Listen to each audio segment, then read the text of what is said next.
señalar los vicios formales, plantear las excepciones, los obstáculos, las formas, objeciones y obstáculos en contra de los requerimientos, ¿verdad?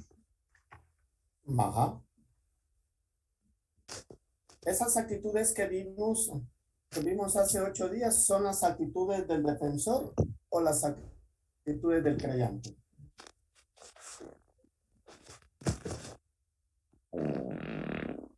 Estas son del querellante, del querellante, o sea, del Ministerio Público. Bueno, Licenciado. sí, Beatriz, ¿no? Sí.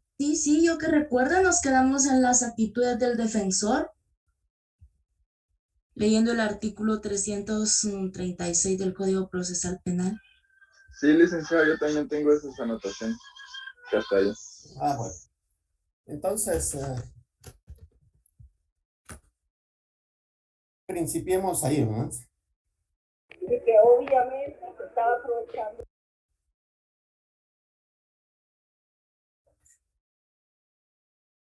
Las actitudes del acusado por medio de su defensor en la audiencia de la etapa intermedia, señalábamos tres objeciones, ¿verdad? O sea, tres actitudes que puede tomar el defensor ante ese acto conclusivo que se va a conocer o se va a discutir en esa audiencia de etapa intermedia, ¿verdad?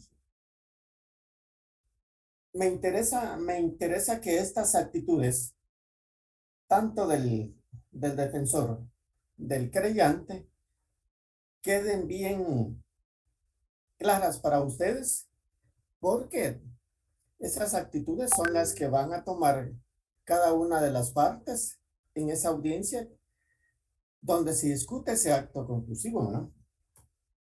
Ustedes, cuando sean abogados, van a actuar como defensores, como querellantes o inclusive como jueces o fiscales, pero cada uno de los sujetos procesales debe de saber cuál es su papel para que de esa manera tenga que resolverlo, ¿no? Si a usted como defensor, a usted como creyente, o inclusive usted como fiscal o como juez no tiene claro los papeles que le corresponden en cada una de las audiencias, posiblemente en lugar de resolver la situación jurídica que se le está presentando en ese momento, va a causar confusión, va a causar vicios en ese procedimiento que posiblemente vayan a ser objeto de impugnación y que terminen anulando posiblemente lo que se desarrolló en esa audiencia de etapa intermedia por la misma mala forma de desarrollarse o de conocerse cómo se tiene que hacer, ¿no? Recuerden ustedes que con relación a la actitud del acusado, decíamos, ¿no? Por medio de su defensor, la primera actitud, decíamos, señalar los vicios formales en que incurre el escrito de acusación, requiriendo su corrección, ¿no? Y aquí era donde hacíamos una pequeña pregunta o una interrogante, ¿no? ¿Qué le conviene? ¿Qué le conviene al acusado ya en ese momento? Que se corrija la acusación, que se vaya con los vicios que posiblemente tenga hasta ese momento a la siguiente etapa, o qué es lo que le conviene, ¿no? Por eso decíamos, ¿no? Depende de la estrategia del defensor en ver y analizar cuáles son esos vicios que contiene ese escrito de acusación para decidir, ¿no? Si esa actitud que va a tomar en primera parte es en relación a señalarle al juez cuáles son esos vicios formales que tiene ese escrito,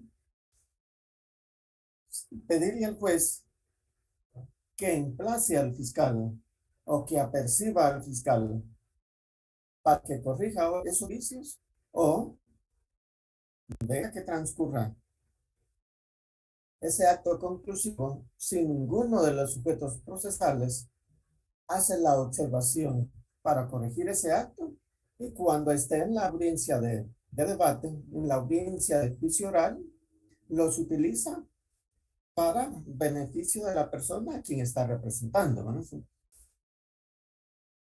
Entonces, es de analizar realmente de qué manera le va a ayudar o perjudicar esa situación, ¿no? La segunda actitud, decíamos, plantear las excepciones y obstáculos a la persecución penal y civil que tiene establecidas el mismo proceso penal, ¿no? Y decíamos que esas excepciones y los mismos obstáculos no se refieren ni más ni menos que a la cuestión prejudicial, al derecho de antejuicio y a las mismas excepciones que tiene establecidas el proceso penal, ¿no?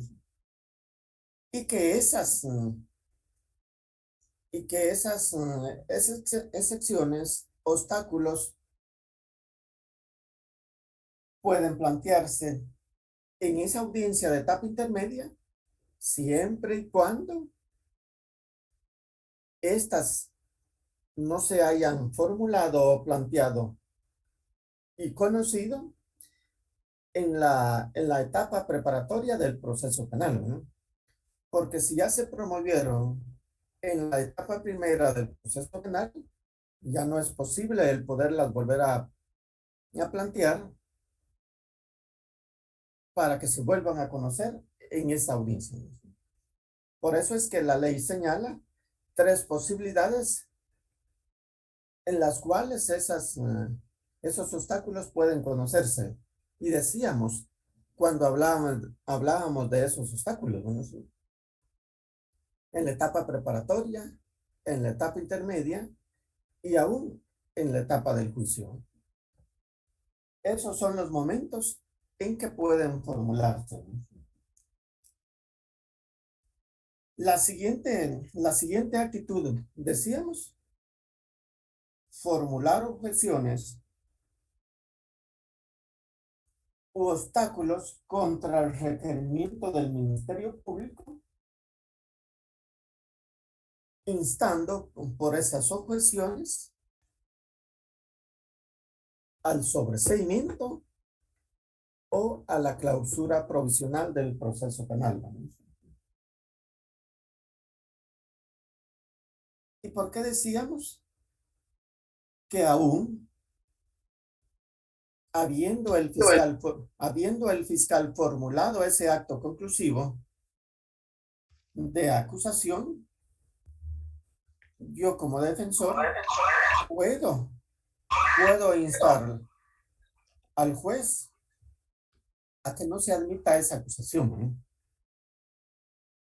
Y que en su lugar de admitir esa acusación por las objeciones que yo le voy a hacer, por las justificaciones y sus fundamentos que yo le tengo que formular en esa audiencia de etapa intermedia, cuando yo le formule mi petición, pueda ser posible que yo le pida que no se admita ese escrito de acusación formulado por el fiscal y que a consecuencia de ello se dicte el auto de sobreseimiento a favor de la persona que yo estoy representando. Y de emitirse ese auto de sobreseimiento, cese toda medida de coerción que hay en contra de mi patrocinado a ese momento. ¿Por qué razón decíamos que se puede objetar la acusación y pedirle al juez que en lugar de admitirse esa acusación, se clausure de forma provisional ese proceso penal? ¿Quién me lo dice? ¿Por qué decíamos eso? Solamente es un repaso de lo que vimos últimamente hace 8 días, ¿no? ¿Por qué decíamos que al objetar esa acusación también podemos pedirle al juez que se clausure de forma provisional el proceso penal. ¿Quién me lo dice?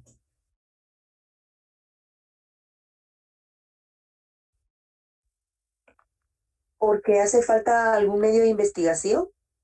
Ajá, imaginemos que usted es la defensora. Ajá. ¿Cómo haría su petición ante el juez que está conociendo en ese momento? Señor juez,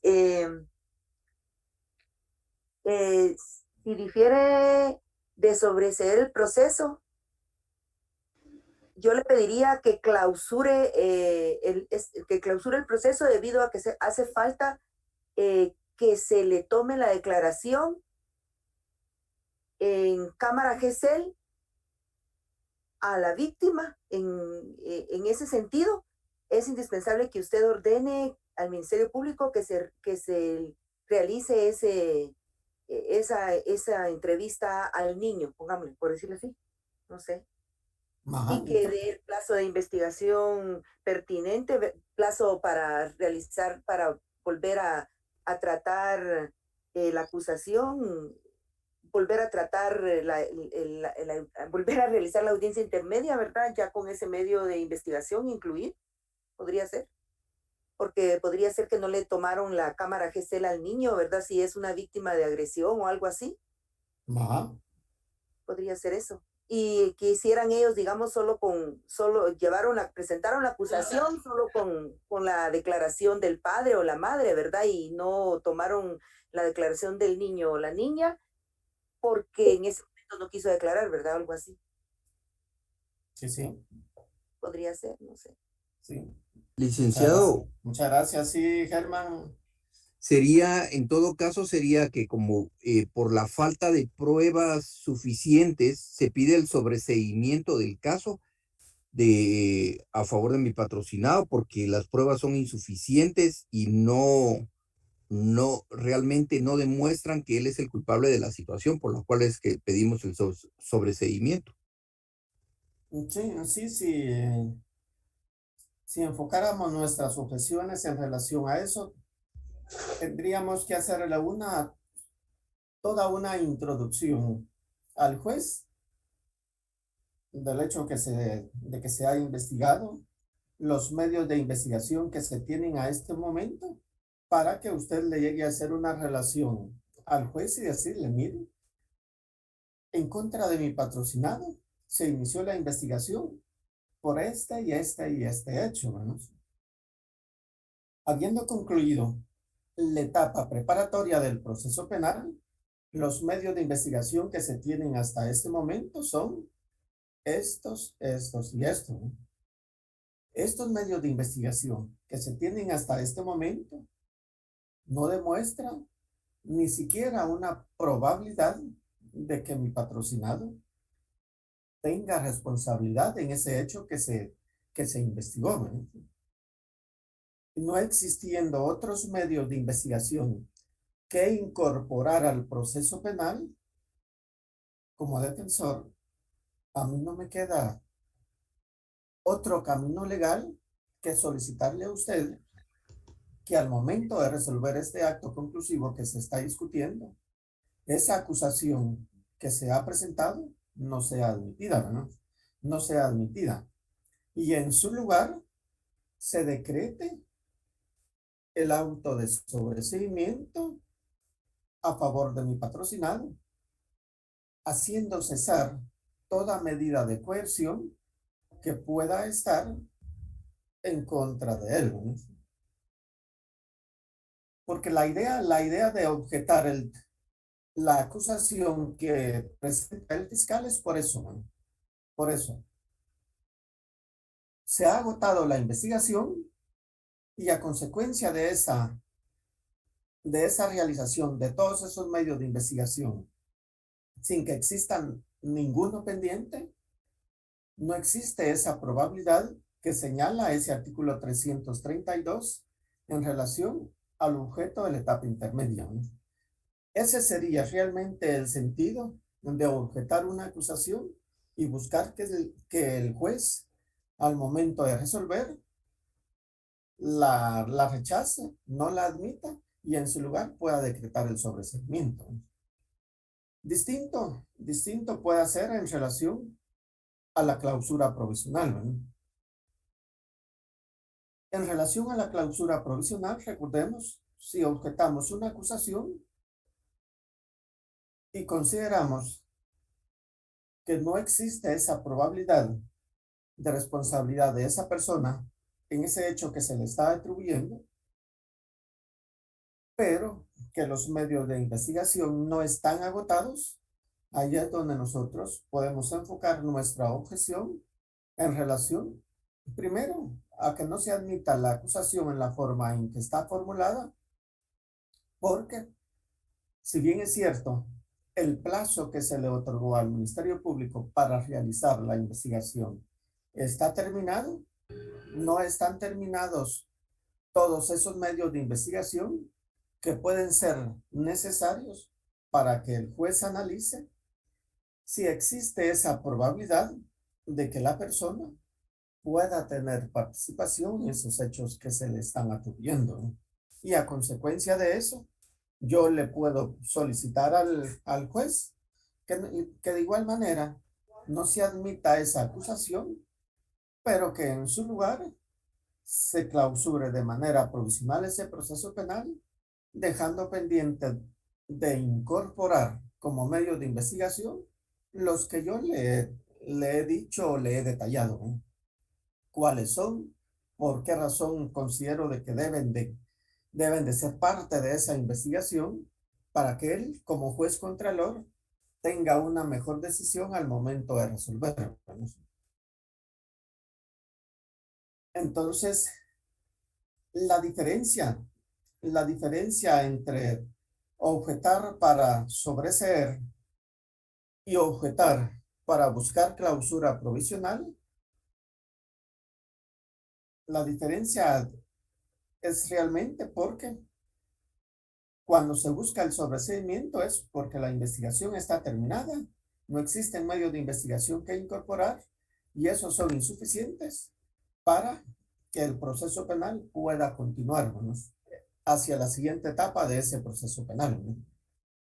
Y con la clausura provisional, cuando objetamos con la clausura provisional, el plazo para el fiscal se terminó, pero no están terminados o realizados todos esos medios de investigación, ¿no?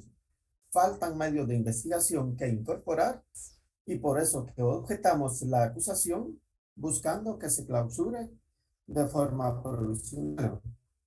Pero también debemos de tomar en cuenta de que cuando se clausura de forma provisional el proceso penal, las medidas de coerción para mi patrocinado acusado también deben de cesar, ¿no?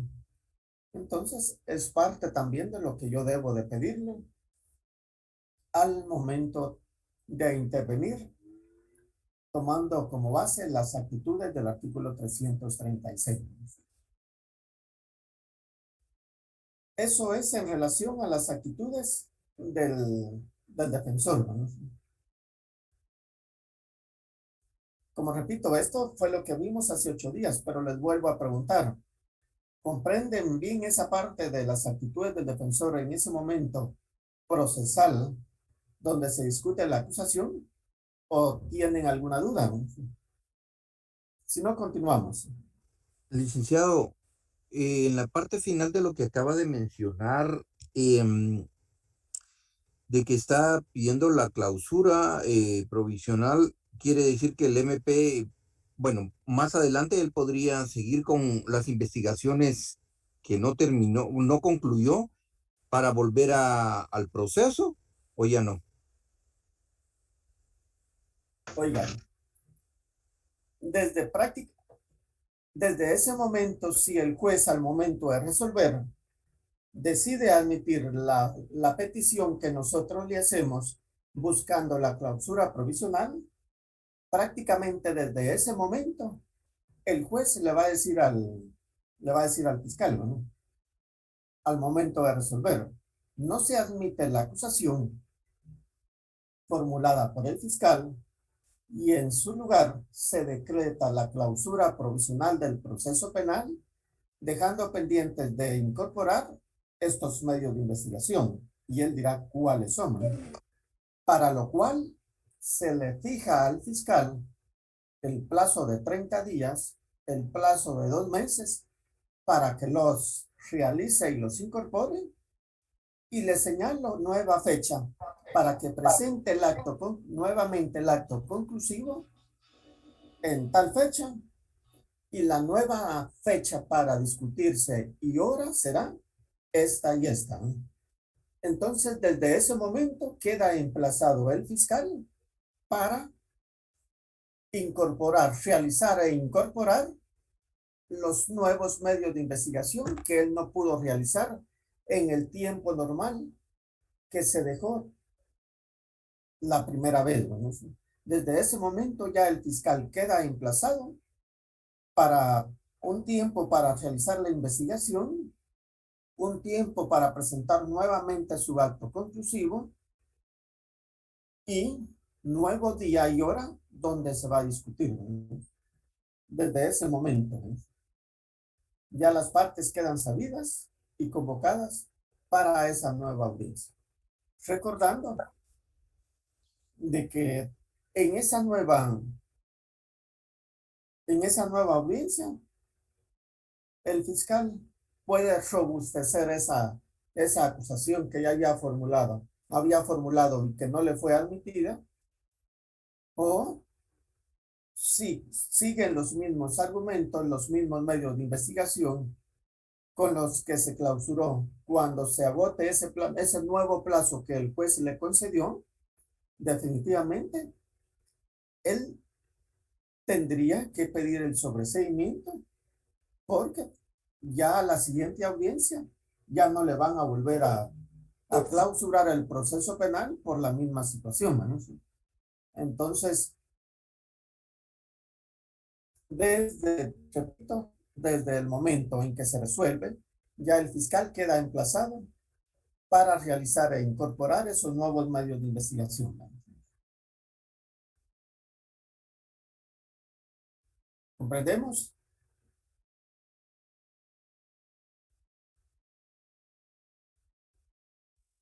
Germán. Licenciado, Sí, licenciado, sí entendí ahí, o sea que todavía seguimos, bueno, o sea, el proceso continúa, pero, o sea, nosotros como defensores, lo que más nos conviene es tratar de que si el fiscal no logró concluirlo todo, tratar de terminar el caso realmente ahí, porque si él sigue investigando y encuentra, podría dañarnos nuestra defensa, ¿va? ¿Cómo eso último no le escuché bien?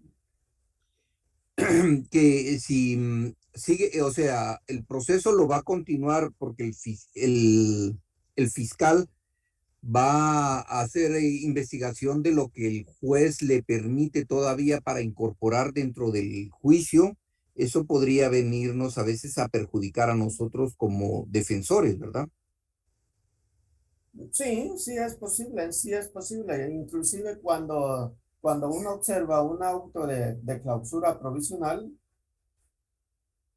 quedan señalados cuáles son los medios de investigación que concretamente el fiscal debe de realizar o debe de investigar más a los que ya tienen, ¿no? Pero hay algunos autos que también dejan la probabilidad de que el fiscal también pueda recabar cualquier otro medio de investigación que el fiscal considere de utilidad. Por eso le digo, ahorita voy con usted. muy bien. Por eso le digo, cuando se clausura pero de forma provisional un proceso penal, hay dos situaciones que tiene el fiscal: robustecer o enriquecer esa acusación que ya había formulado con esos nuevos de investigación, y que al momento de presentarla nuevamente sí pueda convencer al juez que esta persona tiene posible responsabilidad en esos hechos y que le admita la acusación para irse a la siguiente etapa, o Si con esos nuevos medios de investigación no lo puede convencer, ya a la segunda vez que se vaya a discutir ese acto conclusivo, posiblemente sí vaya a sobreseer el juez, ¿no? Pero existe esa probabilidad, ¿no? Y el objetivo es aplicar de forma correcta la ley, agotando todos los medios de investigación, ¿no? Porque el objetivo es eso, ¿no? Al juez se le corresponde resolver de conformidad con la ley, ¿no? Y por eso es que se le considera o es un juez de garantías, ¿no? Si yo como juez de garantías observo que un proceso penal, la investigación es mala, la investigación no está completa, yo no le voy a admitir una acusación al fiscal de esa manera, porque él tiene que agotar todos los medios de investigación para una mejor realidad histórica, si ustedes quieren, de ese hecho, pero para eso es juez de garantía, ¿no? Dígame.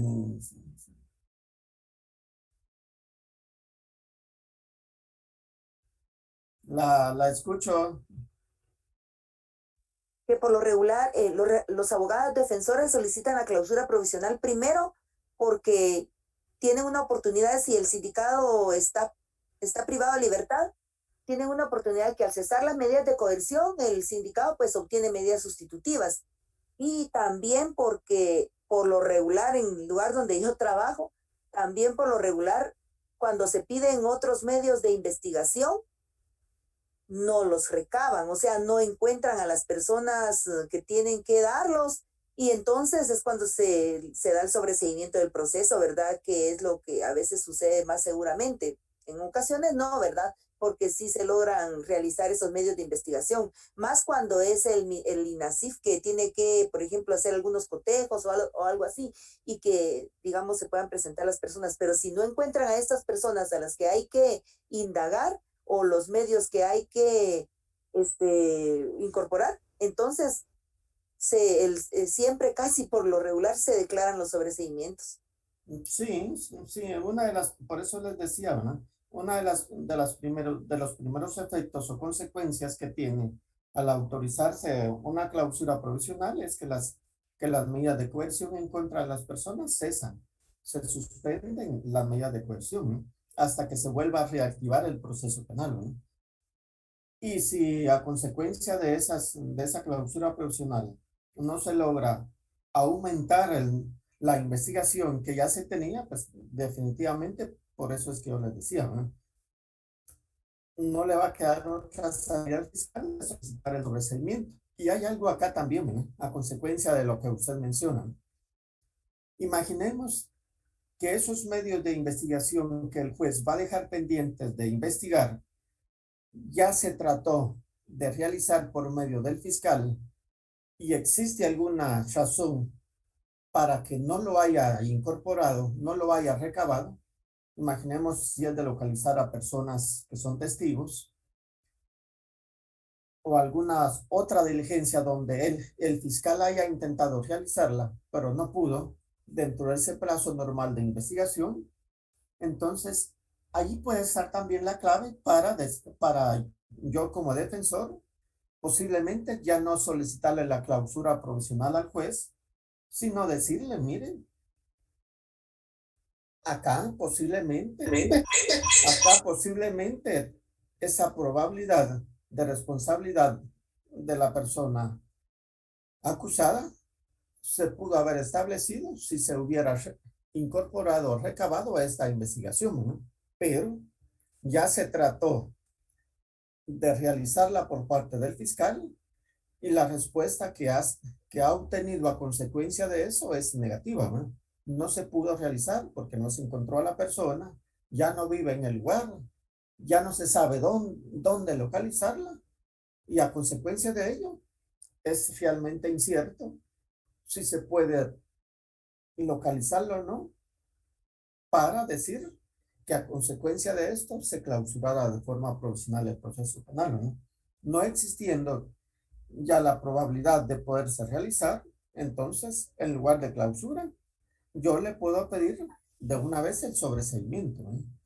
Si ya se tienen indicios de que esa investigación que no está realizada, no se va a poder no se va a poder volver a realizarla a consecuencia de los intentos que el fiscal ya hizo, ¿no? Por eso es que yo les decía hace 8 días, ¿no?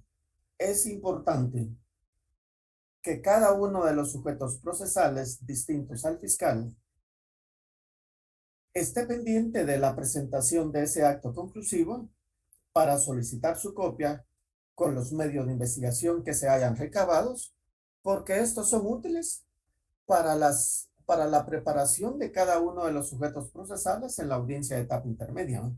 De ahí va a poder usted analizar y decirme, la investigación está terminada, la investigación da una posibilidad para pedir sobreseimiento, da la posibilidad para solicitar la clausura provisional o definitivamente el juez va a terminar admitiendo la acusación e irnos a la siguiente etapa del proceso penal, ¿no? Por eso es importante, ¿no? ¿Alguien más en relación a esto? Licenciado, Sí, dígame, Gabriela. buen día. ¿Quién es? No, Catherine. soy Catherine. Ajá, es que Con ya una la consulta. identifiqué, ¿no? Ah, con una consulta. Usted mencionaba que cuando se daba la autorización del acto conclusivo, el juez tiene que determinar, pues yo entendí 2 fechas. Cuando se presenta cuando se finaliza el plazo para la investigación que debe presentar el fiscal y, la fecha para presentar el acto conclusivo. Pero no, como la audiencia, algo así le entendí. No sé si entendí mal o es una misma fecha o se hace en la misma audiencia. Esa es mi No duda. le entendí bien yo a usted.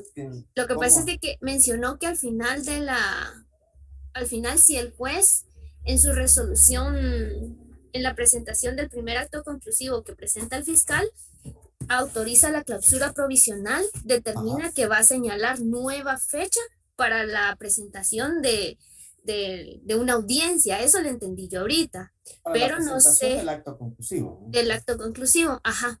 Pero Ujú. lo que no comprendí yo es que mencionó que señalaba 2 fechas o una fecha. Eso es lo que no entendí porque dijo que le da un nuevo plazo al fiscal, pero eso el plazo es, se finaliza cuando se presenta nuevamente el acto conclusivo o es otro plazo diferente. Esa es mi duda. Bueno, imaginemos que el juez sí autoriza no admite la acusación y autoriza la clausura provisional, ¿no? Decíamos que en relación a los medios de investigación pendientes de incorporar, le va a fijar al fiscal de plazo para realizarle un cierto tiempo. Puede ser 1 mes, 2 meses o posiblemente hasta más, ¿no? Pero adicional a ese plazo que le va a fijar el fiscal para realizar la investigación, también le va a decir, usted tiene 2 meses para finalizar la investigación que se ha determinado falta o está pendiente de incorporar y el nuevo acto conclusivo usted lo va a presentar en tal fecha, ¿no? Otra fecha, ¿no? Para la presentación del acto conclusivo y el día y hora en que se va a discutir va a ser esta y esta, ¿no? Prácticamente son 2 fechas más adicionales al plazo que le está fijando al fiscal para que agote la investigación, ¿no? Son 2 fechas más, ¿no? Por eso es que en la parte final, penúltima del artículo 340 del Código Procesal Penal, dice lo siguiente, ¿no? En caso de solicitarse la clausura provisional, fundadamente el juez indicará los medios de investigación pendientes de realizar, ¿no? Y fijará indicando la fecha de presentación del requerimiento como lo establece el artículo 82 de este mismo cuerpo legal, ¿no? Y si ustedes se van a ese artículo 82 del mismo cuerpo legal, es el que sustenta o tiene todo el procedimiento en que se desarrolla esa primera declaración, ¿no? Y ese artículo 82 señala, ¿no?, fecha para la presentación del acto conclusivo y día y hora en que ese nuevo acto conclusivo se va a discutir. Eso es lo que el juez termina resolviendo en dado caso decida clausurar de forma provisional. Lili, gracias, esa era mi duda. ¿Sí? Sí, ¿Estamos porque ahí? sí, ahí sí me quedó claro, gracias. A ver. ¿Alguien más con dudas en relación a esto?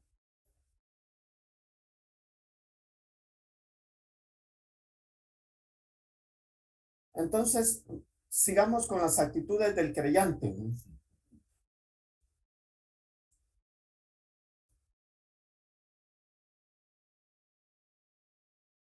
Las actitudes del creyente dicen, en la audiencia el creyente o quien sin éxito haya intentado o haya pretendido serlo podrá. Uno dice, adherirse a la acusación del Ministerio Público exponiendo sus propios fundamentos o manifestar que no acusará. ¿A qué se refiere esta primera parte? Adherirse a la acusación del Ministerio Público exponiendo sus propios fundamentos o manifestar que no acusará. Para cuando les toque a ustedes ser sujetos procesales como querellantes adhesivos dentro de un proceso penal, tomemos en cuenta algo, ¿no? La función del querellante dentro del proceso penal no es solamente, en este caso concreto que estamos mirando, no es solamente de irle a indicar al juez, señor juez, yo estoy de acuerdo con lo que el fiscal ha formulado, con lo que el fiscal ha presentado, y solicito que sea admitido como tal. Si lo hacen de esa manera, posiblemente van a tener problemas.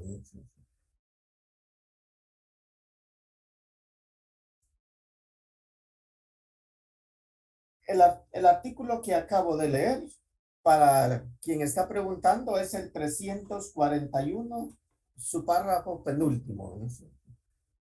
El último que mencionábamos en relación al artículo 336. Entonces, no es suficiente con que yo como querellante vaya a actuar de esa manera en esa audiencia de etapa intermedia, porque por eso es que este artículo exige que además de adherirse usted a la acusación que ha presentado el fiscal, porque está bien hecha, está agotada la investigación, y con esa investigación puede probarse esa probabilidad de que la persona pueda tener responsabilidad en el hecho que se le está atribuyendo. Además de eso, también es necesario que usted como querellante argumente también por qué está de acuerdo. ¿Por qué está de acuerdo con la investigación que se realizó? Y por eso es que exigen, exponiendo sus propios fundamentos, si es que está de acuerdo con la acusación, o decirle al juez, señor juez, como creyentes nos hemos presentado a esta audiencia de etapa intermedia que usted de antemano había señalado, pero que en representación de la parte agraviada, quiero manifestarle que ya no es de nuestro interés el continuar siendo parte de este proceso penal, en virtud de que con la parte sindicada o acusada en este momento, ya mi patrocinado ya llegó a un acuerdo, ya le reparó los daños que le ocasionó a consecuencia del hecho que se le está atribuyendo, por lo cual ya no es de nuestro interés el continuar siendo parte de este proceso penal y solicito que al momento de resolver también tome en cuenta nuestra petición, ¿no? Por eso es que hace esa observación, ¿no? Porque existe la posibilidad de que cuando se llegue a ese momento de la etapa intermedia, querellante y el sindicato ya hayan realizado algún acuerdo y ya no les interese más el proceso penal. El numeral 2, ¿no? Señalar los vicios formales en que incurre el escrito de acusación, requiriendo su corrección, ¿no? Aquí es importante que tomemos en cuenta, y por eso es que mencionaba hace 8 días, al querellante dentro del proceso penal le interesa, como parte de ese proceso penal, que la acusación vaya bien hecha, vaya bien formulada, vaya bien fundamentada y bien justificada con medios de investigación, ¿no? ¿Por qué razón?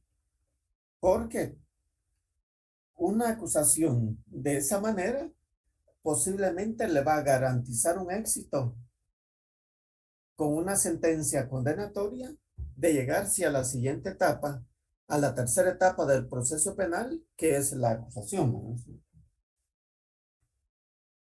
Entonces, es importante que el fiscal conozca el proceso penal para que pueda realmente darse cuenta si la acusación va bien fundamentada y puede obtener un resultado positivo en la siguiente etapa.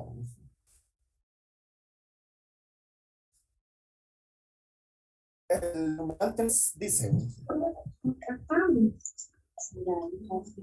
objetar la acusación porque omite algún imputado o algún hecho o circunstancia de interés para la decisión penal, requiriendo su ampliación o corrección.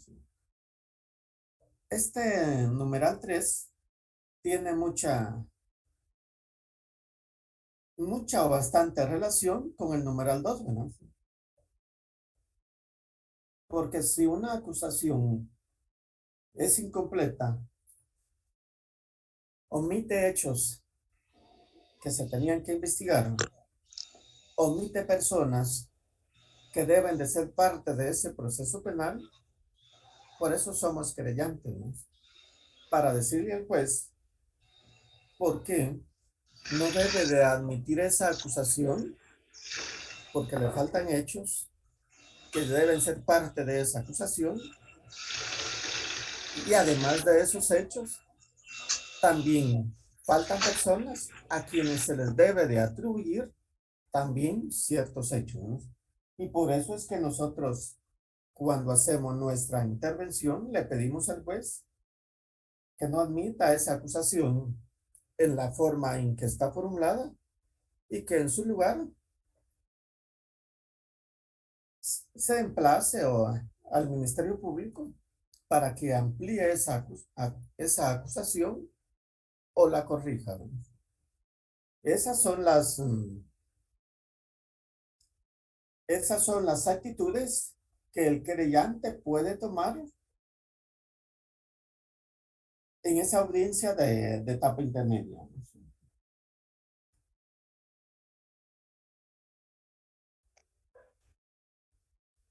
¿Dudas? Buenos días, licenciado. Buenos días. Fíjese que siempre he tenido Nelson, una ¿no? duda. Sí, así es. Sí, sí. Siempre he tenido una duda respecto a la figura del querellante, querellante adhesivo querellante adhesivo. Yo me pregunto, no sé si querellante en este caso es el fiscal que formula la acusación o es la persona que acude a plantear la denuncia ante el Ministerio Público. El licenciado, disculpe, con esa duda, fíjese, principalmente con esas dos figuras que siempre me han confundido, querellante, querellante adhesivo, o sea, cuando el Ministerio Público formula la acusación o la representación de una persona, eh, claro, pues su papel es de demandante, pero a la vez me confunde. Siempre me hago la pregunta, ¿quién es el que lleva el papel de querellante? ¿O quién representa al querellante? Entonces, y también con la otra figura jurídica que sería el querellante adhesivo. Disculpe, Lick. No, no tenga pena. Cuando nosotros denominamos dentro del proceso penal una figura o un sujeto procesal de querellante, ese querellante puede ser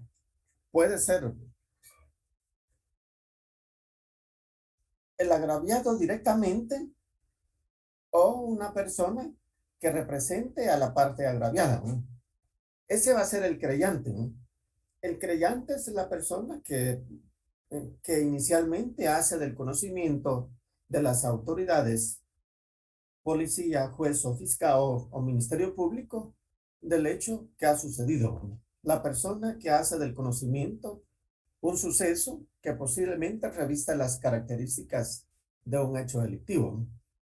Esa es la figura pura en sí, puramente de creyente. Y el creyente adhesivo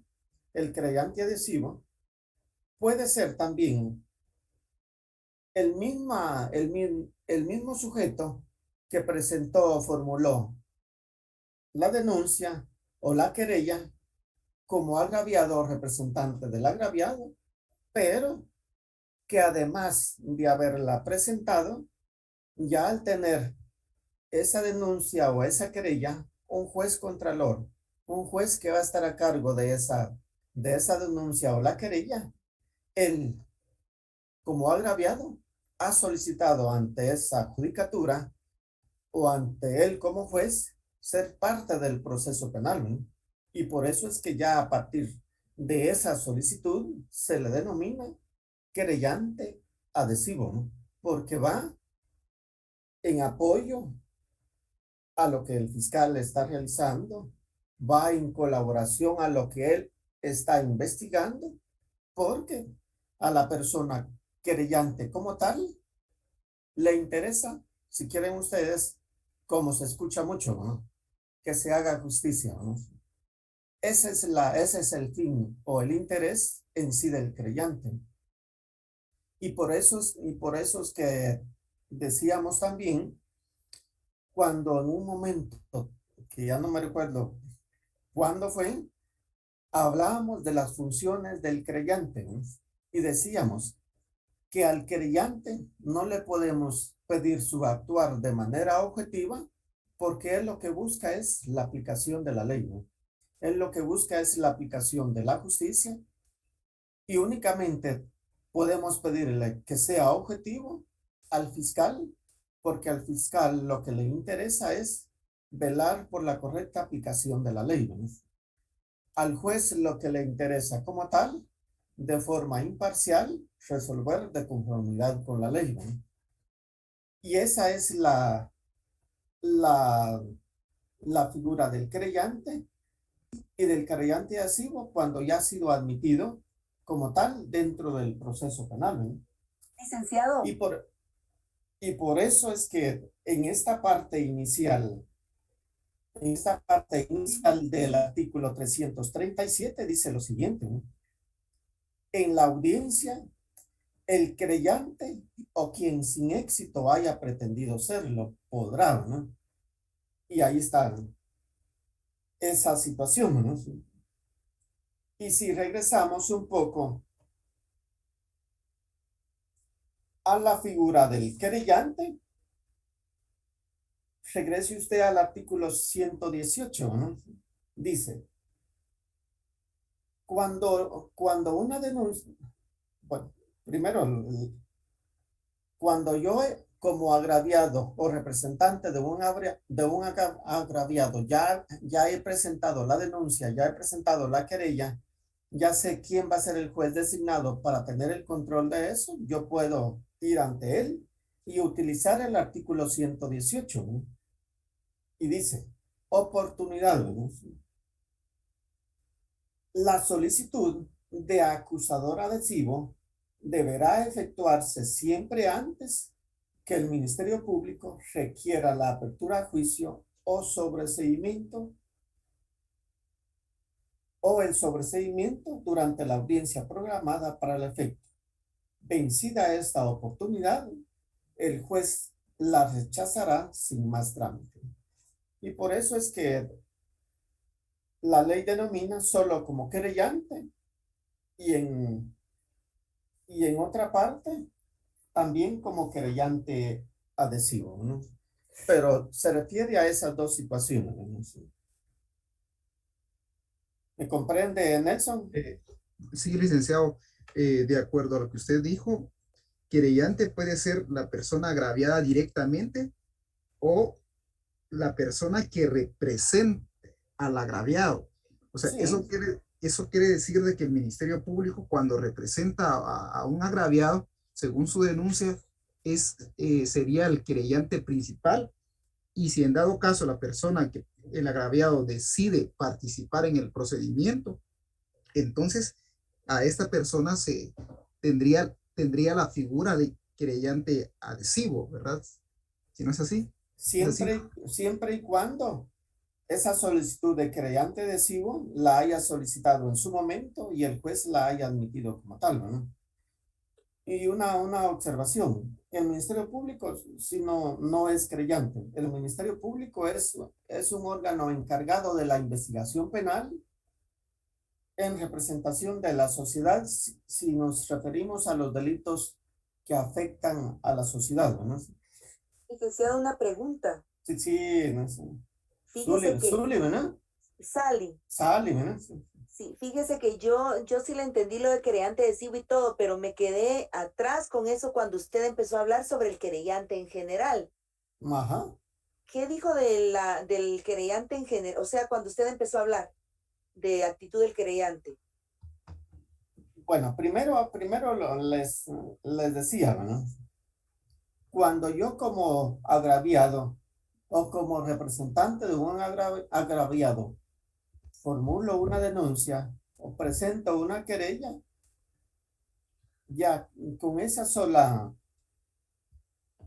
solo acto procesal, yo dentro del proceso penal soy querellante, ¿no? Porque me interesa que la investigación se realice y que se aplique justicia como tal, como querellante, ¿no? Si yo quiero ser parte activa de ese proceso penal, colaborar con el fiscal, es donde decíamos, ya tengo que solicitarlo al juez en su momento y que el juez decida si la justificación que yo le doy para ser querellante adhesivo es suficiente y a consecuencia de eso, él me da la intervención del querellante adhesivo, ¿no? Pero desde el momento en que yo presento ese acto inicial del proceso penal o acto introductorio del proceso penal de la denuncia a la querella, yo ya soy querellante, ¿no? Yo ya soy querellante, ¿no? Eso Eso es lo lo que puede es. presentar una persona que sea familiar o una organización, digamos, que ayuda a las víctimas, o cómo es la cuestión. Imaginemos que los hechos que se cometen en contra de menores de edad, ¿quiénes tienen la representación? Los Los tutores, papás. responsables o papás, ¿verdad? Ajá, entonces ellos pueden ser las personas que están en representación del agraviado, que es el menor, ¿no? ¿Y los Por- maestros Los maestros con sus alumnos. descubran Sí, una violación o algo así? los maestros, ¿qué dijo? O sea que si un maestro descubre que a una niña o a un niño la está violando a alguien o sufrió alguna violación, ¿no puede presentar una querella o tendría a la fuerza que hablar con los padres primero? No sé. La denuncia sí la podría formular, ¿no? La Sí, la denuncia sí la denuncia, sí. podría hacer, ¿no? Sí la podría hacer. Ahora, ¿cuál vaya a ser la actitud de los papás de estos menores? Ya es otra cosa distinta, pero la denuncia como tal sí la podría hacer, ¿no? Sí. Ajá. Sin necesidad del consentimiento de los papás, ¿no? Es Porque una obligación, sí. ¿qué tal los papás hasta sabidos de eso estaban, no lo hacían, no lo hacen, ¿no? Sí, sí. Muy bien. Ajá, pero eso sí lo pueden hacer, ¿no? Pero eso no quiere decir que el maestro en sí vaya a ser creyente, porque él lo hizo como un funcionario, por decirlo así, ¿verdad? Ah, muy bien. Ajá, pero no quiere decir que él ya de ahí para adelante va a ser parte de ese proceso penal, porque él cumplió con su obligación de presentar la denuncia porque tuvo conocimiento de ese hecho, ¿no? Y lo hizo por la obligación que la misma ley le señala, porque de lo contrario pudo haber incurrido en el delito de omisión de denuncia, ¿no? Exacto. Ajá. Licenciado, licenciado, buenos Sí. días. Buen día, Henry.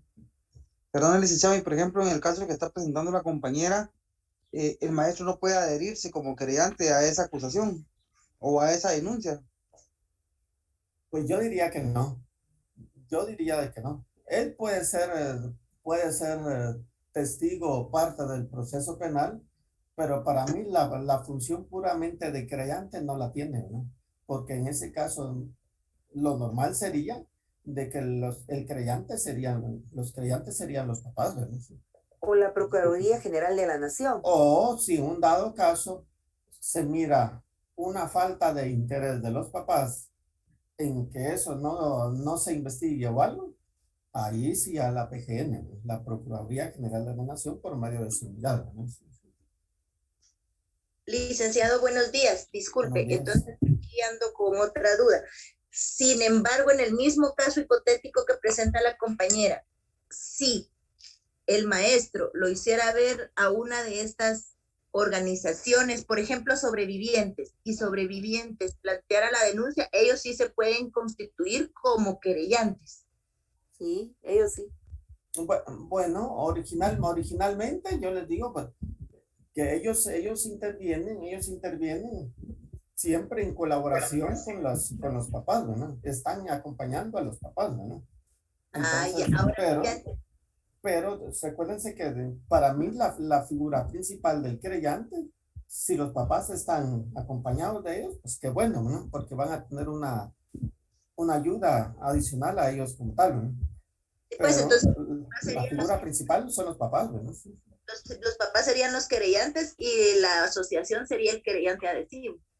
No, los dos pueden tener la misma denominación como sujeto procesal, creyentes adhesivos, ¿no?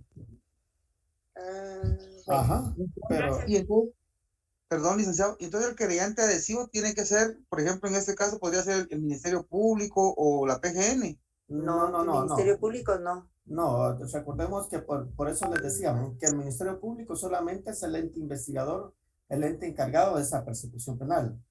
Jamás va a ser querellante ni querellante adhesivo porque el querellante y el querellante adhesivo van siempre para que el agraviado o el representante del agraviado pueda representar ese papel, ¿no? Sí. Licenciado, buenos días. Sí, Sí, así breve. escuché. Sí, la querella, ¿quién la puede formular? Lo puede formular directamente el agraviado o la agraviada con el auxilio de un abogado profesional o solo o el Ministerio Público es el único ente facultado para formular la querella ante un tribunal. Tengo esa duda porque nosotros hicimos un ensayo en séptimo semestre y acá pues la querella según el ensayo lo formuló un abogado en particular y lo envió directamente al tribunal de primera instancia, según el ensayo, ¿verdad? Entonces, la duda es esta. La querella se presenta directamente ante el tribunal con abogado particular o con el auxilio de abogado particular o lo presenta al Ministerio Público. O ambas tienen la facultad, disculpe, Liz, con la duda. No, cuando se habla de querella, pues las querellas las van a formular los agraviados. Los agraviados tienen dos posibilidades. Tal vez se recuerdan ustedes que también hablamos cuando nos referíamos a la querella, que existen dos tipos de querellas, ¿no?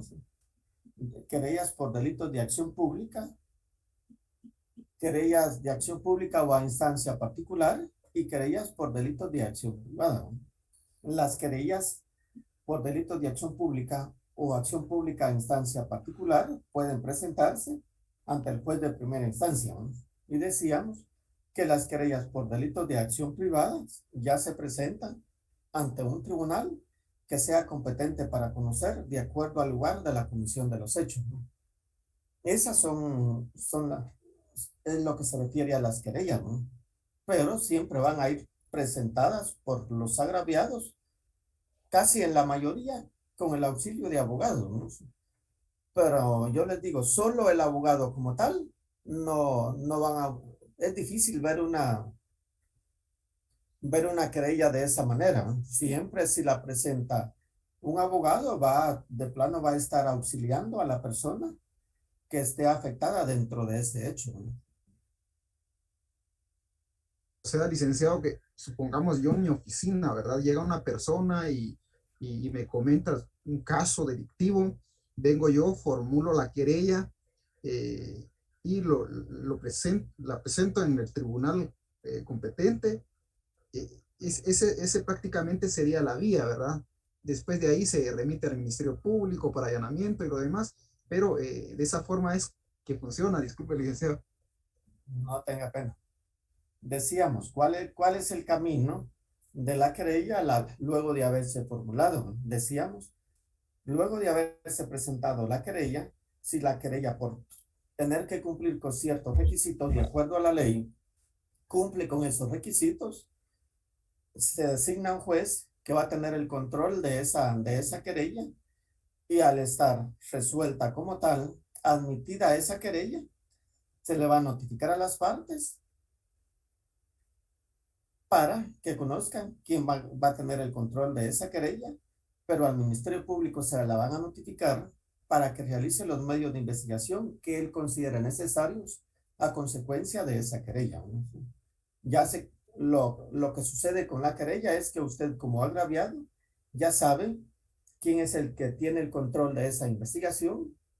Si en un momento determinado existe divergencia o discrepancia en relación a lo que usted como creyente piensa con lo que el fiscal ha realizado, usted como creyente ya puede acudir al juez contralor y solicitarle lo que sea necesario de acuerdo a esa misma investigación, ¿no?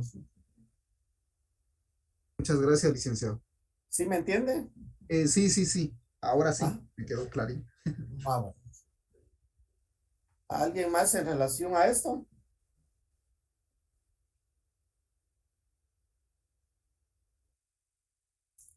Y una consultita. Sí, dígame.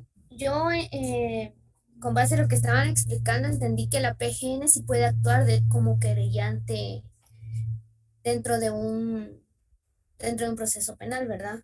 Pero él va a actuar siempre que sean delitos de acción pública. Ahí es donde actuaría, o pueden actuar en delitos de acción privada también. No, en delitos de acción privada no va a intervenir, ¿no? Ah, En ya. delitos de Ok. acción privada no van a intervenir. Por ejemplo, Ajá.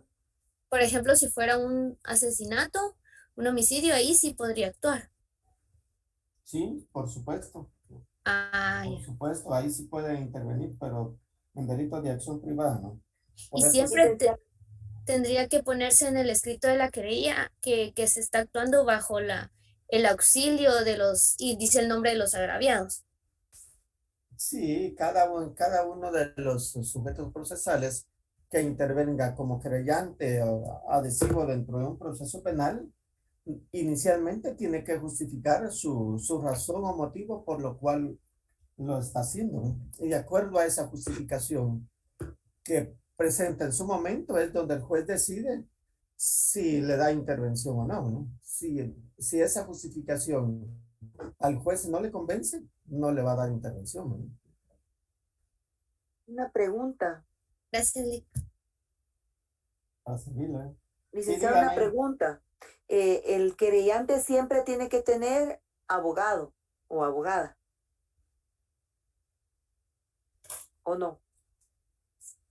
Fíjese que de preferencia sí, ¿verdad? De preferencia sí. Lo que sucede es que hay muchas personas que quieren ser parte del proceso penal como creyentes, pero desconocen realmente el procedimiento, la forma de tramitarse el proceso penal, ¿verdad?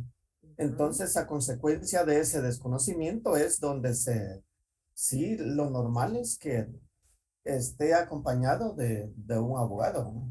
Para que realmente los oriente de forma correcta, ¿no? Pero es una obligación porque está en algún artículo o como usted dice de preferencia, como que da la pauta para que no.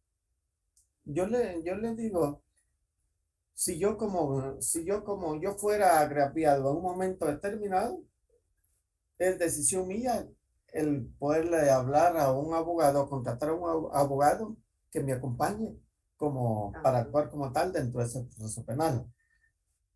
Si yo conozco el procedimiento, yo le digo, yo no necesito el auxilio de un abogado, ¿no?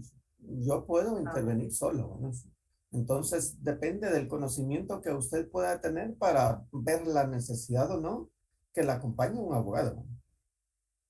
Esa es la razón, ¿no? Pero porque la ley realmente no lo exige, ¿no? Si ustedes observan la ley, solamente señala como obligatorio el acompañamiento de un abogado hacia la parte que es indicada o procesada o acusada, dependiendo del momento procesal, ¿no? Pero solamente para el sindicado se exige la presencia de un abogado, ¿no? Para los otros sujetos procesales, no. O sea, licenciado, que supongamos en un dado caso se comete un hecho en mi familia, pero yo no tengo dinero para pagar los honorarios y procuración de un abogado, también podría dirigirme directamente al Ministerio Público o a la sede de Procuraduría de los Derechos Humanos o de la PGN, dependiendo del delito, para que estas entidades de alguna manera formulen el escrito y prácticamente representarme en todo el procedimiento, porque no todas las personas, imaginémonos un abogado, pues no cobra tan barato, ¿verdad? Para formular una querella.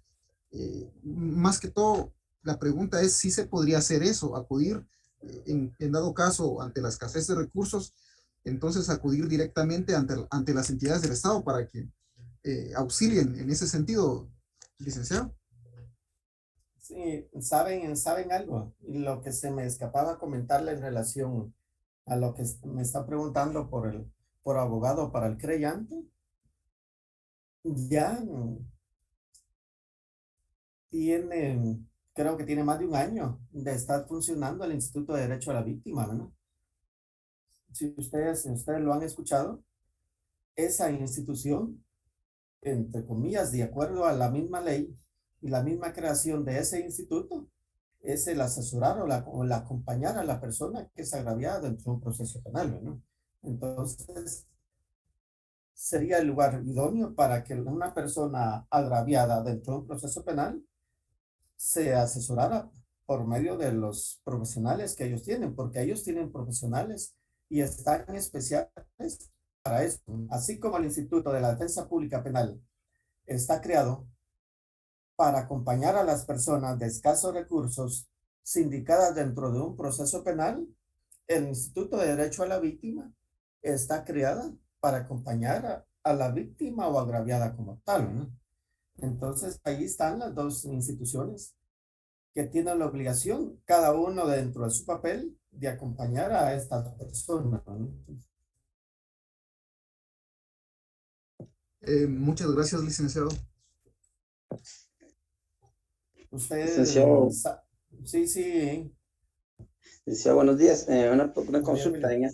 En este caso, en que el querellante manifestara que no acusará, no tiene incidencia en el proceso, ya que en instancia pública, digamos, se persigue de oficio por el Ministerio Público. No sé si en este caso beneficia al sindicado cuando el querellante no manifiesta que va a acusar.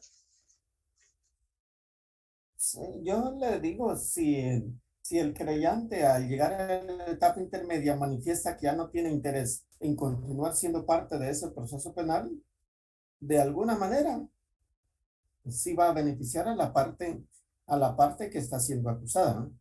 Aún, aún siendo un delito de acción pública, cuando el proceso continúa su trámite, ¿no? Pero puede ser que a consecuencia de esa falta de interés de la persona agraviada, ya al momento de estar dentro de un debate, se haga hasta un poco imposible el hacer comparecer a las personas agraviadas y que puedan declarar en su momento para esclarecer ese hecho, ¿no? De cierta manera, sí puede perjudicar el trámite del proceso penal, ¿verdad?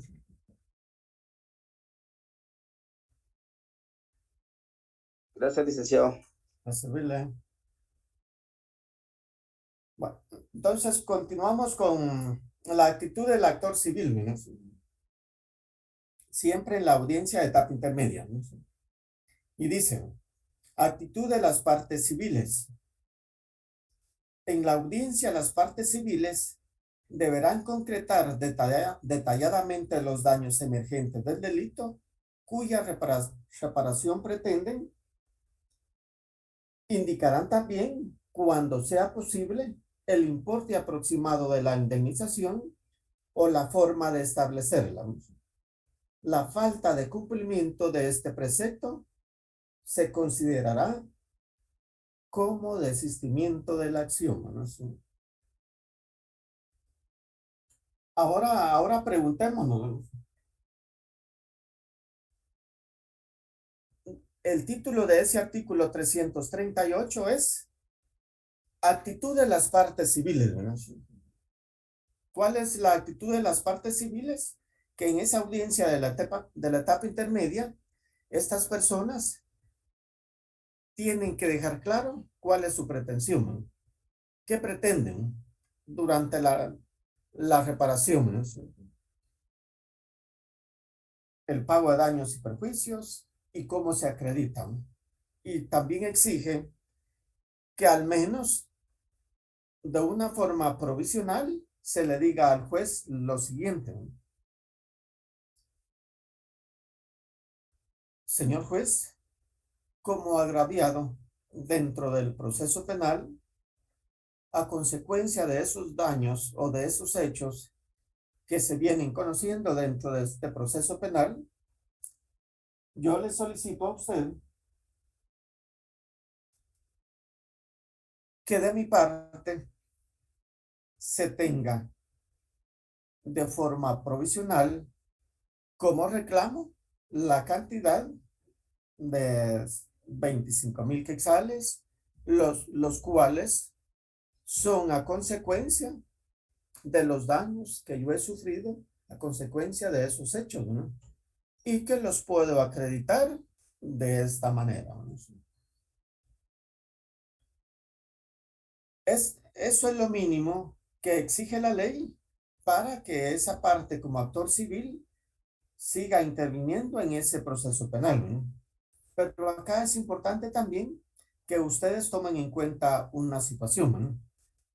El creyente adhesivo y el actor civil pueden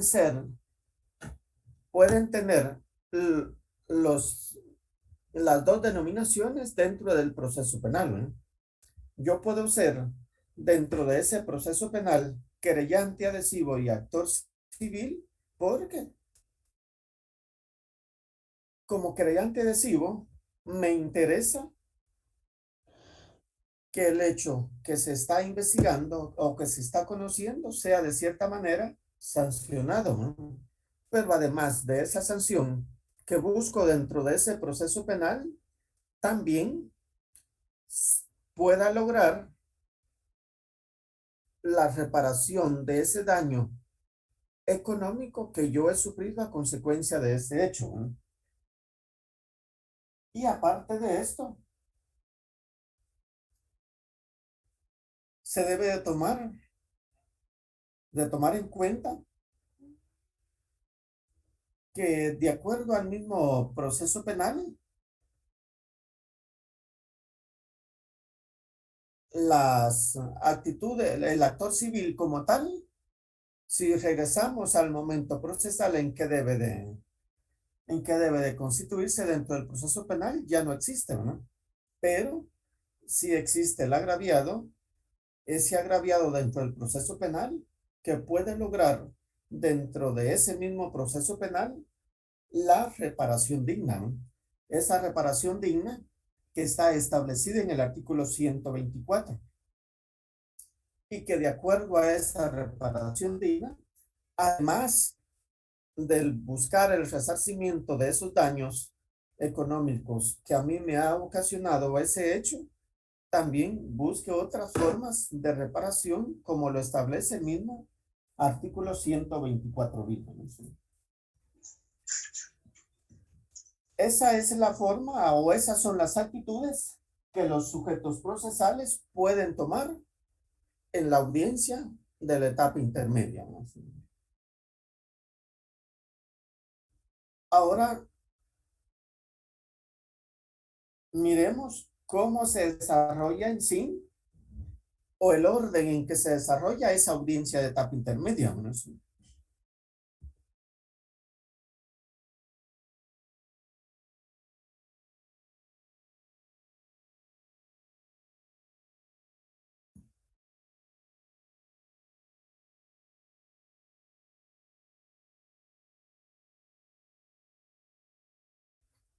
Miremos acá la forma de desarrollarse esa audiencia de etapa intermedia. Como ya hemos visto el orden en que se desarrolla todo tipo de audiencia, llegado el día y la hora en que esa discusión de ese acto conclusivo se va a llevar a cabo, ¿qué es lo primero que hace el juez, ¿no? Verificar la presencia de todas las partes. Verificar la presencia de todas las partes que deben de estar convocadas a esa audiencia de etapa intermedia, ¿no?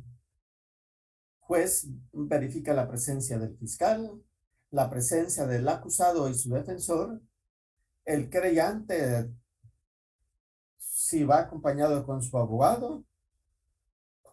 Luego de realizar la verificación por parte del juez, ¿a quién se le da primero la intervención? Por supuesto, antes de darse la palabra a cada uno de los sujetos procesales, el juez dará a conocer cuál es el objeto de la presencia de los sujetos procesales en ese momento, ¿no?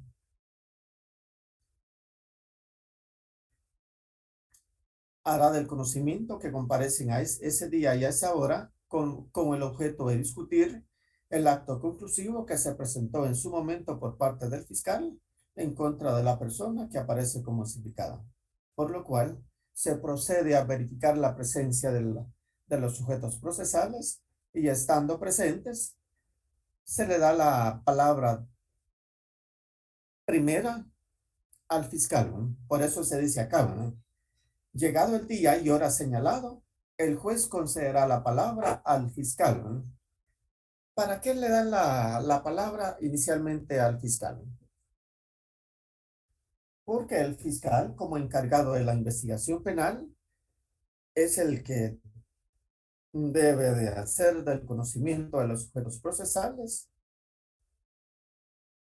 cuál fue el acto conclusivo que se formuló, en qué consiste ese acto conclusivo,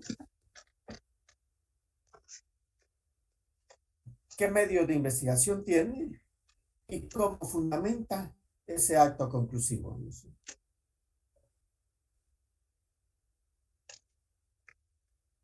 Algunas personas consideran de que en relación a la intervención del fiscal, es suficiente el que yo como fiscal llegue a ese momento y le diga al juez, ¿no? Señor juez, en representación del Ministerio Público, con fecha 14 de agosto del año 2021, formulé acusación en contra del señor fulano tal por el delito de homicidio, ¿no? Siendo el momento procesal para conocerse, yo vengo en este momento a ratificar el escrito de acusación en la forma en que fue realizado y presentado a esta judicatura, y solicito que al momento de resolverse se admita ese acto conclusivo de acusación y como consecuencia de ello se dicte el auto de apertura a juicio por ese delito, ¿no? Señalando también día y hora para que nosotros como sujetos procesales comparezcamos a esta judicatura con el objeto de ofrecer los medios de investigación que vamos a considerar necesarios para desarrollar en la etapa del juicio. Algunas personas consideran de que es suficiente para que yo como fiscal considere el actuar de esa manera, ¿no?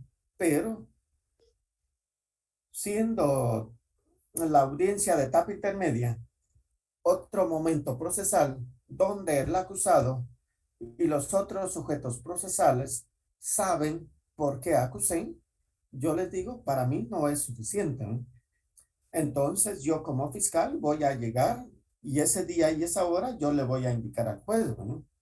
Señor juez, como representante del Ministerio Público, formulé acusación en contra del señor Pedro Estuardo Ramos Ramírez por el delito de homicidio en virtud de que durante la investigación se llegó a determinar que esta persona en tal fecha y en tal lugar y todo lo que haya pasado, ¿no?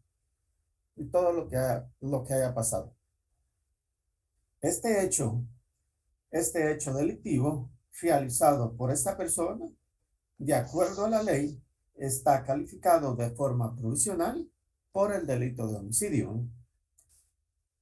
Los medios que fundamentan este hecho que el día de hoy se acusa son los siguientes, ¿no? Y le detallo cada uno de los medios de investigación que yo considero más relevantes para hacer una relación entre los hechos y los medios de investigación, para que el juez, a consecuencia de esa misma narración de esos hechos que yo estoy realizando, pueda él establecer, ¿no? Si existe esa probabilidad que la ley me exige a mí como juez para que yo admita ese escrito de acusación, ¿no? Y termino realizando la petición que ya indicaba, ¿no? Luego de haber intervenido yo como fiscal, viene el juez y se le concede la palabra al querellante si es que está el sujeto procesal como tal, ¿no? Ya acabamos de decir que no es suficiente que el fiscal en la audiencia de etapa intermedia venga y se adhiera a la petición del fiscal, ¿no? Tiene que expresar sus propios fundamentos del por qué se adhiere a esa acusación, ¿no? Entonces, yo como querellante adhesivo vengo y le digo al juez, ¿no? Con fundamento en lo que establece el artículo 338 del Código Procesal Penal, yo vengo ante usted, señor juez, a manifestarle mi acuerdo con el acto conclusivo que se ha formulado en contra del señor fulano tal por estas y estas razones, ¿no? Y luego de hacerle la justificación, exponiéndoles mis propios fundamentos, yo le voy a pedir, ¿no?, que al momento de resolverse se admita esa acusación formulada por el fiscal que se me dé intervención como querellante adhesivo de manera definitiva dentro de ese proceso penal, y también se señale día y hora para que comparezcamos a realizar el ofrecimiento a los medios de investigación o medios de prueba que se consideren útiles y necesarios desarrollarse en la audiencia del juicio oral. Si también, además de ser querellante, tengo la actitud también o la capacidad para ser actor civil, y además de eso, que como actor civil dentro del proceso penal se me tenga también como tal dentro del proceso penal como actor civil y como interés en la reparación de un daño aproximado que consiste en la cantidad de tantos quetzales, los cuales los justifico con los medios de investigación que ya obran en esta judicatura o que ya obran en poder del fiscal o que se van a justificar en su momento procesal. Y por último viene la intervención del defensor para que haga uso de cualquiera de las actitudes que establece el artículo 337, ¿no? Es a cada una de esas actitudes que las puede tomar una por una, o él manifestar qué tipo de actitud es la que él va a tomar en relación a esa audiencia, ¿no? Para que después de la exposición de las actitudes que él va a tomar, él pueda hacer la petición, ¿no? Si va a solicitar que se admita la acusación, previo a correcciones que él considere necesarias, si va a pedir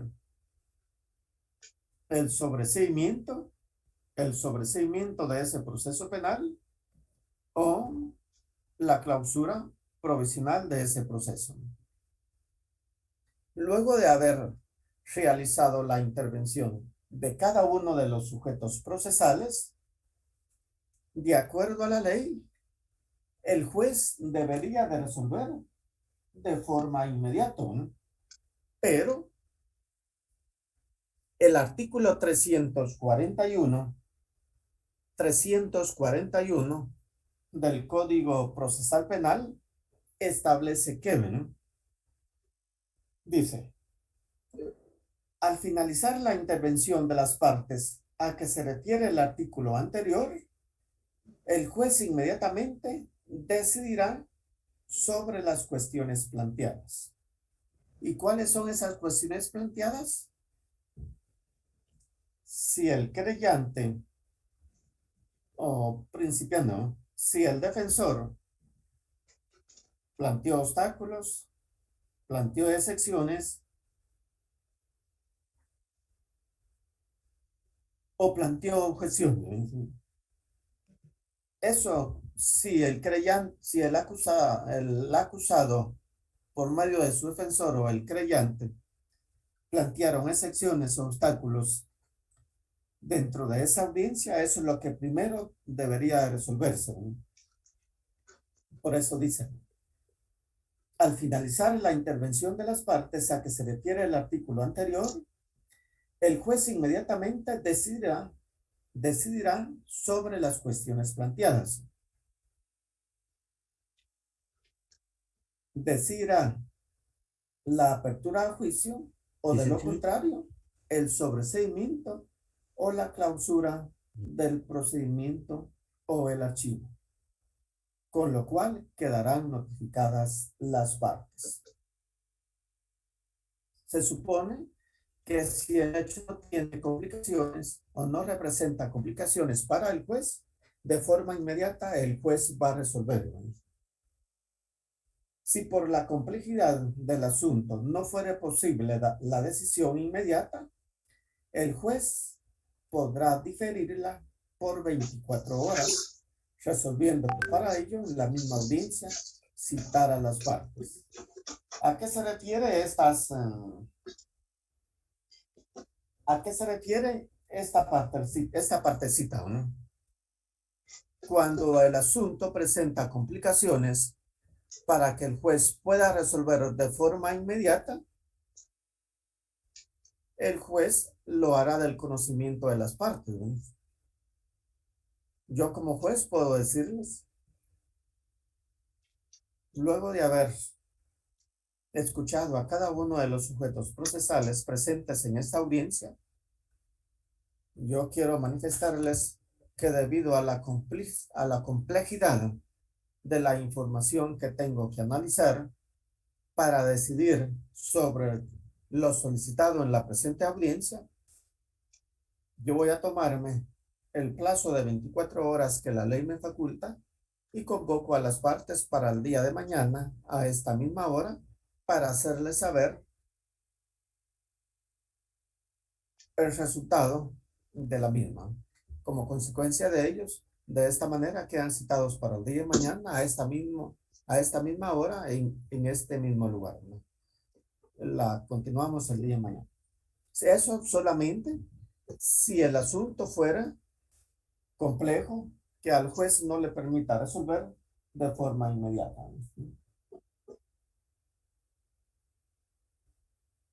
Este artículo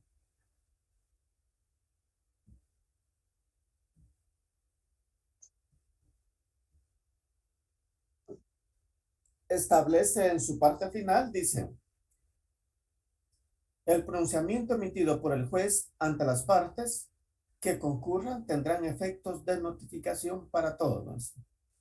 Si alguna de las partes interesadas a consecuencia de lo resuelto en esa audiencia, pues, considera de que puede promover algo en contra de lo resuelto en esa audiencia, a partir de ese momento quedan notificados. A las partes que no hubieren asistido se les remitirá copia escrita de la resolución. Y el artículo 342 establece cuál debe de ser el contenido de ese auto de apertura. Y dice, la resolución por la cual el juez decide admitir y abrir a juicio deberá contener, ¿no? 1. La designación del tribunal competente para el juicio. Se supone que ese auto de apertura a juicio, este es el primer requisito que debe de contener. Pero en la actualidad eso no se tiene, porque antes de conocer o el juez designar el tribunal que va a conocer, se debe de realizar la audiencia de ofrecimiento de medios de prueba. 2 dice, las modificaciones con que admite la acusación, indicando detalladamente las circunstancias de hecho omitidas que deben formar parte de ella. ¿A qué se refiere esta parte número que señala el número 2 de este artículo 342, ¿no? Si nosotros, al momento de pronunciarnos en esa audiencia de etapa intermedia, como defensor o creyentes, hicimos la observación de que algo le faltaba a la acusación y el fiscal lo corrigió, a eso se refiere esta parte del artículo 342. ¿no?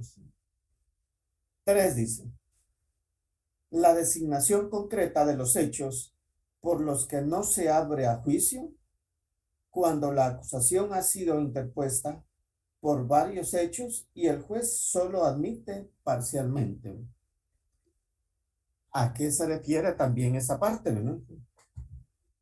Si la acusación contiene más de un hecho en contra de una persona o varias personas, el juez va a hacer la observación, ¿no? Si al momento en que está resolviendo, esa acusación la admite en su totalidad o de acuerdo a lo que él considera necesario, admite solo 2 hechos por 3 que habían formulado, o admite solo un hecho por 2 que habían realizado, ¿no? Para que sean esos hechos los que se deban discutir en la audiencia del juicio oral, ¿no? 4. Las modificaciones en la calificación jurídica cuando se aparte de la acusación, ¿no? ¿A qué se refiere esta partecita? Decíamos que la calificación jurídica que se hace desde el auto de procesamiento en contra de una persona es provisional, ¿no? Acá llega la audiencia de etapa intermedia siendo también de manera provisional y únicamente va a ser definitiva esa calificación jurídica cuando se dicta sentencia en contra de una persona. Hasta ese momento la calificación jurídica va a ser de forma definitiva. Esa es la forma en que debe de desarrollarse la audiencia de etapa intermedia. Es el orden que se debe de llevar. Se trata de acusación, se trata de sobreseimiento, clausura provisional o la acusación por medio especial abreviado.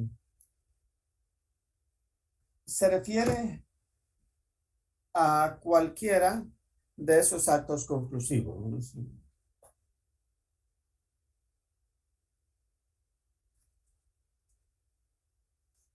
¿Algún comentario, duda hasta acá lo llevamos?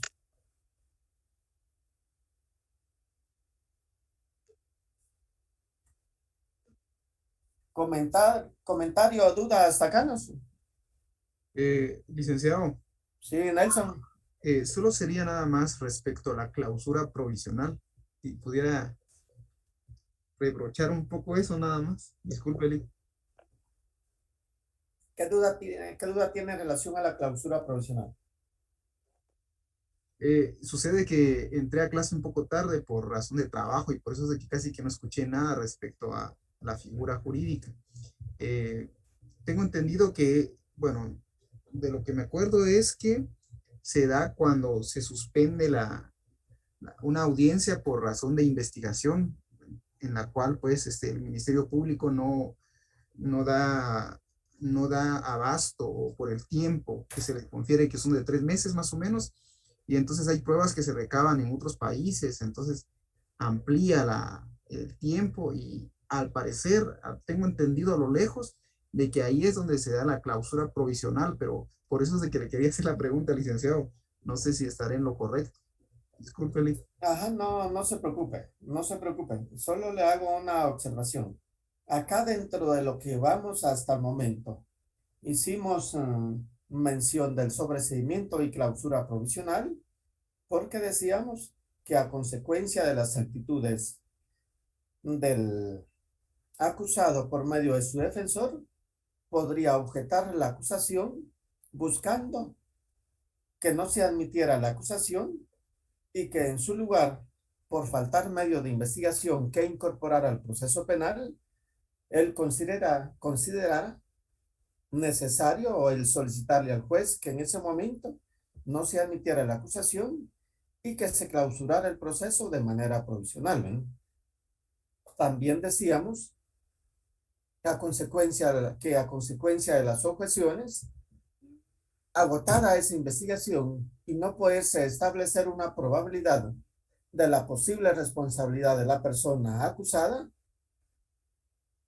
el acusado, por medio de su defensor, puede solicitarle o requerirle al juez que en lugar de admitirse esa acusación, no se admita esa acusación y se sobresee el proceso de manera definitiva hacia la parte acusada, ¿verdad?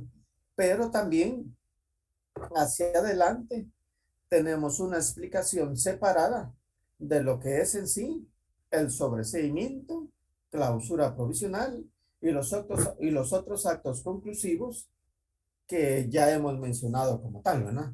Para que ustedes vayan haciendo la diferencia que acá mencionábamos el sobreseimiento y la clausura, pero es a consecuencia de las peticiones o las actitudes del mismo sujeto procesal como acusado, ¿no? Muchas gracias, licenciado. Ajá, pero lo vamos a ver hacia adelantito, una explicación separada de cada uno de ellos, ¿no? Gracias, Lic.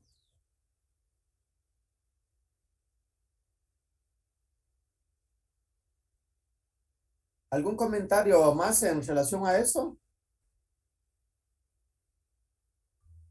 Lic, disculpe. Sí, Catherine. Si yo fuera el abogado defensor y estoy pidiendo y el fiscal en la presentación del acto conclusivo determinó que se quiere dictar una clausura provisional, el defensor simplemente te dice que desea ratificar lo que dice el fiscal. ¿Sería como lo correcto? También tiene que exponer hechos o tiene que dar algunos motivos que se encuentran en el artículo 336. No sé, es que ahí como que me perdí un poquito. Ajá, pero usted refiere al defensor, ¿no? Ajá, sí, ¿qué hace el defensor si el fiscal dice que quiere la clausura provisional? Solo dice, sí, ok, estoy de acuerdo, o tiene que exponer algún hecho, justificar algo. ¿Qué tendría que ser ahí? Pero acá lo primero que vimos, lo que estamos viendo y terminando de desarrollar es la forma de discutir en la audiencia de intermedia el acto conclusivo de acusación, ¿no? Si el Ministerio Público ya formula el acto conclusivo de acusación, es difícil que el fiscal a la audiencia de etapa intermedia vaya a modificar ese acto conclusivo y vaya a solicitar la clausura, ¿no? Porque cuando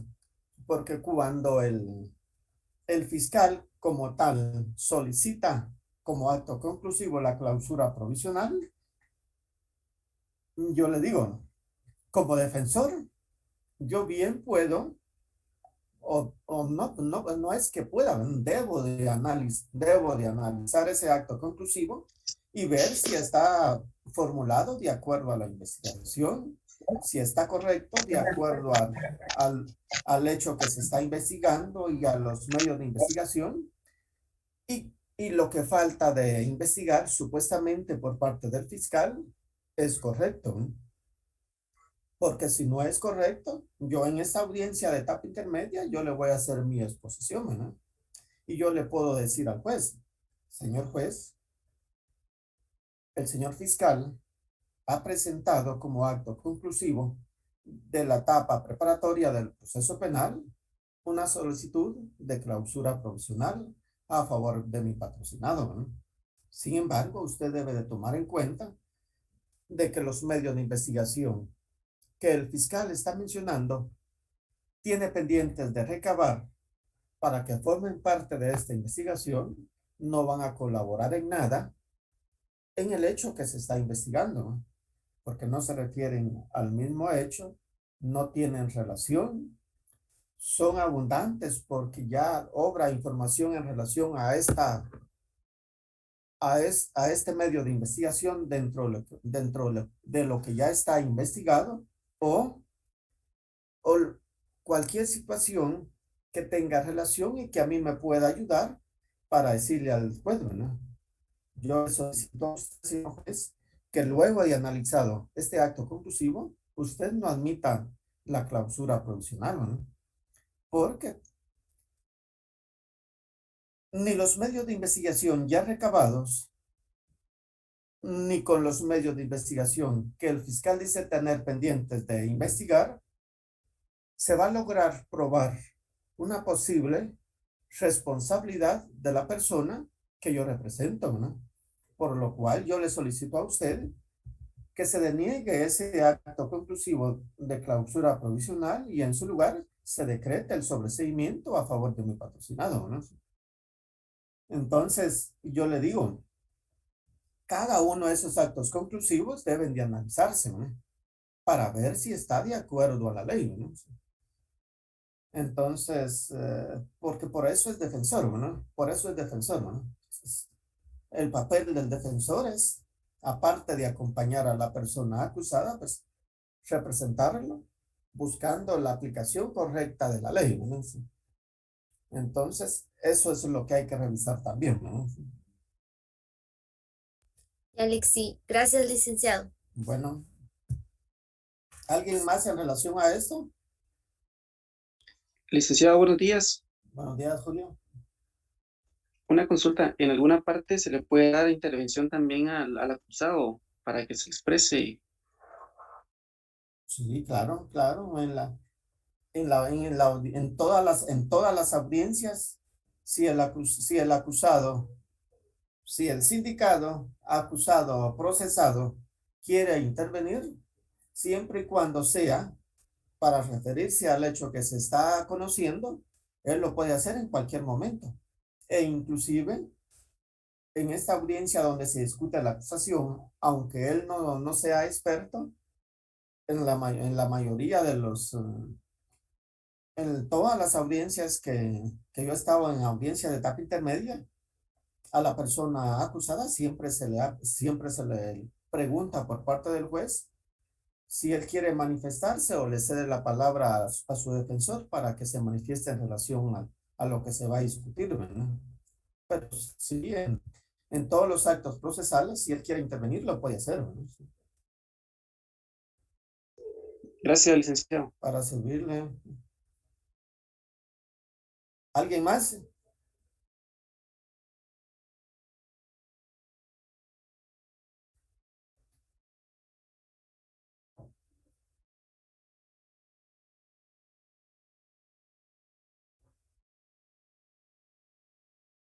No hay nadie más que tenga dudas, pero sí me entienden lo que platicamos el día de hoy. Sí, licenciado. Sí, Sí, Bueno. gracias. Eso esperemos porque yo espero que si no nos da tiempo para continuar con las exposiciones dentro de 8 días, ya dentro de 15, sí tengan que continuar interviniendo, ¿no? Y recuerden que ya es cada una de estas audiencias que estamos mirando, ¿no?